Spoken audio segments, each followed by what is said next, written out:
Hello friends, gas కొరత వల్ల commercial gas ఆగిపోవటం వల్ల సామాన్యుడు విలవెల్లాడిపోతున్నాడు. సామాన్యుడు అంటే వీధి వ్యాపారస్తులండి. నూడిల్స్ బండి, పానీపూరి బండి, ఇడ్లీ బోండా, దోశల బండి, ఇట్లా రోడ్డు మీద వ్యాపారాలు చేసుకునే వాళ్ళు చాలామంది, టీ దుకాణాలు నడుపుకునేవాళ్ళు. వీళ్ళకి కట్టిపొల్ల పోయి పెట్టుకోవడానికి సెట్ కాదు. ఎందుకంటే మెయిన్ రోడ్లో చిన్న చిన్న గదులు తీసుకుంటారు. మెయిన్ రోడ్డు ప్లేస్ మీద ముందు పక్క బండి పెట్టుకొని గ్యాస్ సిలిండర్ తెచ్చుకొని కమర్షియల్ సిలిండర్ పెట్టుకొని వ్యాపారాలు కొనసాగిస్తూ ఉంటారు. పట్టణానికి వస్తారు బతుకుదేవి కోసం. పల్లెటూరులో ఇంత ముందులాగా పనులు లేవు కదా. బతుకుదేవి కోసం వచ్చి ఒక నూడిల్స్ బండో, ఒక దోశల బండో, ఒక చిన్న చిరు హోటల్ రోడ్డు మీద పెట్టుకొని ముందు పక్క బండి పెట్టుకొని ఆ చిన్న గదిలో సామాన్ జత్తుకోవడానికి పెట్టుకుంటారనమాట. సాయంత్రం పోతే అప్పుడు పెట్టుకొని పోతుంటారు. ఇప్పుడు ఇలా పరిస్థితి ఎలా ఉందంటే గత 20 రోజులుగా 20 రోజులు పూర్తయింది అనుకోండి. 20 రోజుల నుంచి కదా కష్టాలు ఎక్కువ. గత 20 రోజులుగా వీళ్ళ పరిస్థితి డైలీ ఫైనాన్స్ తీసుకుంటారు. ఎందుకని వీళ్ళు ఫైనాన్స్ తీసుకోవాల్సిన అవసరం ఎందుకు వస్తుందంటే, ఇప్పుడు వాళ్ళు రూమ్ తీసుకున్నప్పుడు ఆ రూమ్ అడ్వాన్స్ కట్టడానికి, ఈ బండి కొనుక్కోవడానికి వాటికి 1,00,000 అవసరం అవుతుంది. వాళ్ళ దగ్గర అంత డబ్బు ఉండదు. అందుకని టౌన్కి వచ్చి ఇల్లు బాడికి తీసుకొని ఈ రూములు తీసుకొని ₹1,00,000 పెట్టుకుని పిల్లల్ని చదివించుకుందామని బతుకుదేరు కోసం పెట్టుకుంటారు ఇవన్నీ. ఇప్పుడు వీళ్ళ పరిస్థితి ఎలా ఉందంటే డైలీ ఫైనాన్స్ కట్టాలి. వాళ్ళ ప్రెజర్ ఒక పక్క. సరే గ్యాస్ లేదులే, ఒక 10 రోజులు మోతేసుకొని ఫైనాన్స్ వాళ్ళు గట్టా ఒకటి చెప్పుకుందామంటే నెల తిరిగి వచ్చేసరికి రూమ్ బాడిగా మినిమం చిన్న నూడిల్స్ బండి చిన్న రూమ్ పెట్టుకున్నాడు కూడా ₹10,000 నెల రెంట్ ఉంది. 10,000 15,000 రెంట్ ఉంది. ఆ షాపులు కట్టే అడ్వాన్స్ ₹1,00,000 ఉంది, 50,000 ఉంది, 1,00,000 ఉంది మినిమం. వాటి కోసం తెచ్చుకుంటారు ఈ ఫైనాన్స్లు. ఇంకా పిల్లల చదువులకి అనుకోకుండా వచ్చే హాస్పిటల్ ఖర్చులకి వీటికి కూడా ఫైనాన్స్ దగ్గరికి వెళ్తుంటారు. వీళ్ళు డైలీ ఫైనాన్స్ కట్టుకుంటూ రొటేషన్ చేసుకుంటూ ఉంటారు ఈ కష్టజీవులు, ఈ చిరు వ్యాపారస్తులు. వీళ్ళ పరిస్థితి చాలా దారుణంగా ఉంది. నిన్న ఒక నూడిల్స్ బండి అతను నాతో మాట్లాడాడు. ఇంకా రేపటి నుంచి ఎలా బతకాలో అర్థం కావట్లేదు, సిలిండర్లు రావటం లేదు, ఎక్కడ కూడా దొరకటం లేదు, మా జీవన విధానం చాలా కష్టమైంది, అనుకోని సమస్య వచ్చింది. అసలే వ్యాపారాలు అంతంత మాత్రంగా ఉండే ఎండాకాలం, దానితోటి ఈ గ్యాస్ కొరత అనేది మా జీవితాలకు చాలా కుటుంబాన్ని పోషించడం చాలా కష్టంగా మారింది. ఈ రెంట్లు కట్టాలి. రెంట్ ఎప్పుడైతే కట్టలేదో రూమ్ ఓనర్లు ఖాళీ చేయమంటారు. ఎవరు బాధ వాళ్ళది కదా, వాళ్ళు ఖాళీ చేయమంటారు అనమాట. ఆ తర్వాత ఈ పిల్లల స్కూల్ ఫీజులు కట్టాలి, అనుకోకుండా వచ్చి హాస్పిటల్ ఖర్చులు పెట్టుకోవాలి, డైలీ ఫైనాన్స్ కట్టాలి. వాళ్ళ ప్రెషర్ ఎక్కువైపోయింది. ఇప్పుడు వీళ్ళకి వ్యాపారం ఎప్పుడైతే తగ్గితే కొత్తగా అప్పించేవాళ్ళు కూడా ఎవరు, ఎలాగోలా బతుకుతాం, తర్వాత తీర్చుకుందాం అంటే ఇంకా అప్పు భారం పెరుగుతుంటుంది. ఇంకా అసలు వడ్డీ కలిపి మొత్తం మోగిద్ది అనమాట. వాళ్ళు ఈ గ్యాస్ ఎప్పటికి వస్తుందో, ఈ కొరత ఎప్పుడు తీరుద్దో అనే ఈ కమర్షియల్ సిలిండర్లు వాడే వాళ్ళందరూ కూడా ఆందోళన చెందుతున్నారు. ఇక వీళ్ళ బాధలు ఇలా ఉన్నాయి, వీళ్ళ కష్టాలు వీళ్ళ బాధలు నిద్రలేని రాత్రులు గడుపుతున్నారు. ఇంకా పోతే టీ షాపుల బాధలు అలాగే ఉన్నాయి. ఆల్రెడీ టీ షాప్ అంటే ₹20,000 ₹25,000 రెంట్లు కడుతున్నారు మెయిన్ రోడ్లు. ఎందుకంటే అటు పెట్టుకుంటేనే వాళ్ళకి వ్యాపారం జరిగింది. వాళ్ళకి ఈ గ్యాస్ అనేది పెద్ద కొరతగా మారి మూతేస్తే రోజుకి రెంటు ఆ షాపుకి ₹1,000 రెంట్ కట్టాలి. ముందు మూతేసుకున్నా కానీ రెంటో లాగరు కదా. కరోనా సమయంలో కూడా మేము ఉండే షాప్ వాళ్ళు మాకు రెంట్ ఆగల, ఇంటికి కానీ కొంతమంది తీసుకోలేదు, మా దగ్గర తీసుకున్నారు. అందులో ఇక్కడ విషయం ఏంటంటే, కొంచెం స్థిమితంగా ఉన్నవాడి దగ్గర రెంటు ఒకవేళ జాలి తెలిసి వదిలేస్తారేమో కానీ సామాన్యుడి మటుకు ముక్కుపిండి వసూలు చేస్తారు. నా కరోనా టైంలో నా ఎదురు షాప్ అతనికి రెంట్ తీసుకోవాలి ఆ ఓనరు, కానీ మా షాప్ వాళ్ళు నా దగ్గర రెంట్ తీసుకున్నారు. నెల 15 రోజులు షాప్ దిగిపోయినా కానీ రెంట్ అయితే ఆపల తీసుకున్నారు. ఇంటి రెంట్లు కానీ మన బోటోళ్ళ దగ్గర అయితే ఆపరు, అసలు జాలి కూడా పడరు. అట్లా జాలి పడాలన్నా వాళ్ళు కూడా కొంచెం ఉన్న వాళ్ళకే జాలి పడతారు, కానీ లేనివాడికైతే పడరు.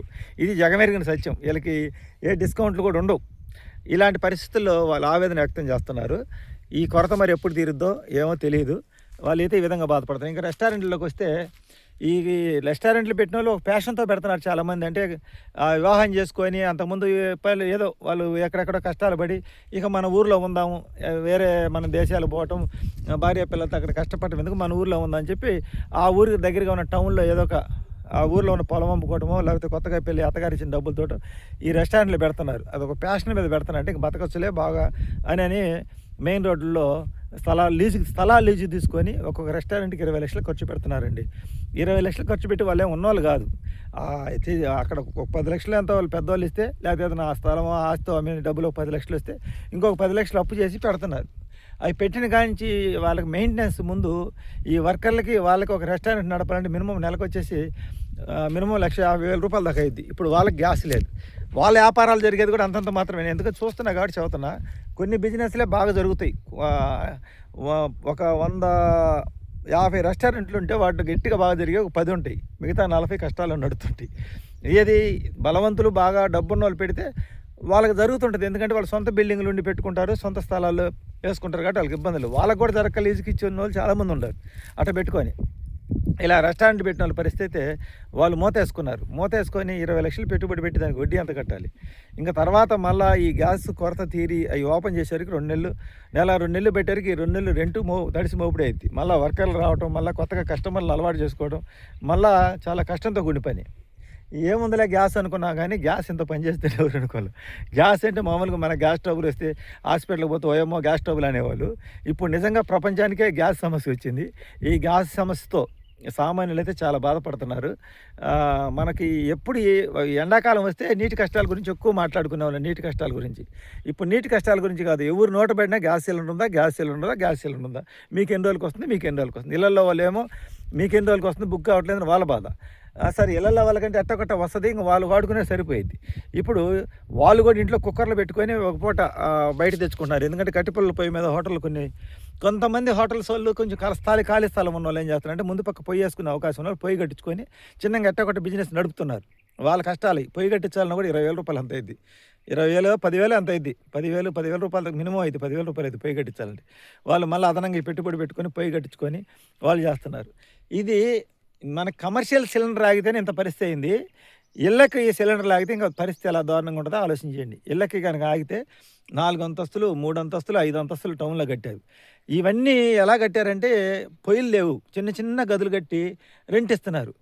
పూర్వం రోజులంటే పొయ్యికి 2 అంతస్తుల కంటే పైన కట్టేవాళ్ళు కదా, ఎందుకంటే వాళ్ళు కూడా పైన ఏదో గెస్ట్ రూమ్గా ఉంటే కింద వచ్చి పొయ్యి పెట్టుకొని చేసుకునేవాళ్ళు.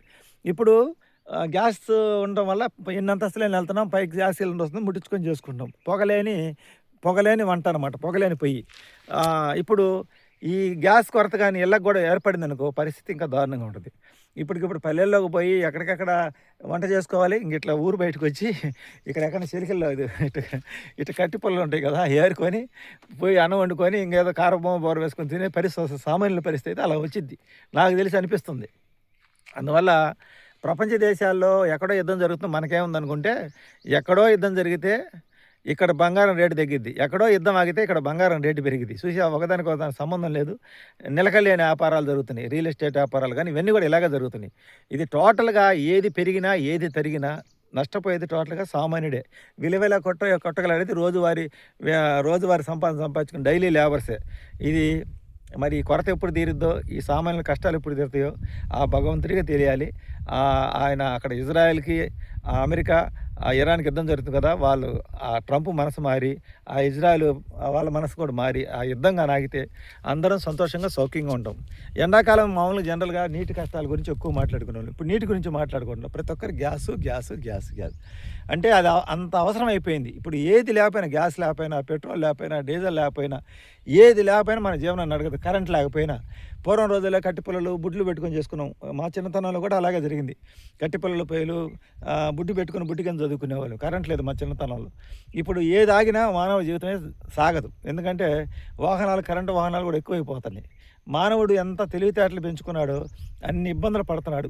ప్రతి ఒక్కదానికి ఆందోళన చెందుతున్నాడు. ఏ వార్త చిటుక్కుమన్నా కానీ ఇక్కడ ఇది కొరత వస్తుందంటే దాన్ని బ్లాక్ చేసేసరికి ఇంకా సమస్య ఎక్కువ అవుతుంది. జాగ్రత్త పడండి అని పైన కానీ చెప్పారంటే సోషల్ మీడియాలో దాని గురించి విస్తృతంగా ప్రచారం చేయటం, బ్లాక్ చేసి పెట్టడం, కృత్రిమంగా కొరత రావటం. అసలే ఎప్పుడో వచ్చే కొరతకి ఇప్పుడే సృష్టించుకుంటున్నారు ఆందోళన చెంది ప్రజలు. ఎందుకంటే కరోనా టైంలో ముందు జాగ్రత్త లేకుండా ఇబ్బంది పడ్డారు చాలామంది, డబ్బులు లేక చాలామంది ఇబ్బంది పడ్డారు. అలాంటి పరిస్థితి రాకూడదని ఇప్పుడు ఈ సంక్షోభంలో కూడా కొంతమంది అప్పులు తెచ్చి పెట్టుకున్నారు సామాన్యులు ముందుగానే, తర్వాత అప్పు కూడా పుట్టదని. ఇలాంటి పరిస్థితుల్లో మనం జీవిస్తున్నాము. పెద్ద రెస్టారెంట్లో కూడా ఇబ్బంది పడుతున్నారు. కానీ సామాన్యులు, చిరు వ్యాపారస్తులు, డైలీ ఫైనాన్స్ కట్టుకుని వాళ్ళకైతే ఇంకా ఎక్కువ ఇబ్బంది జరుగుతుంది. ఇది వీడియో నచ్చితే లైక్ చేయండి, సపోర్ట్ చేయండి. Thank you.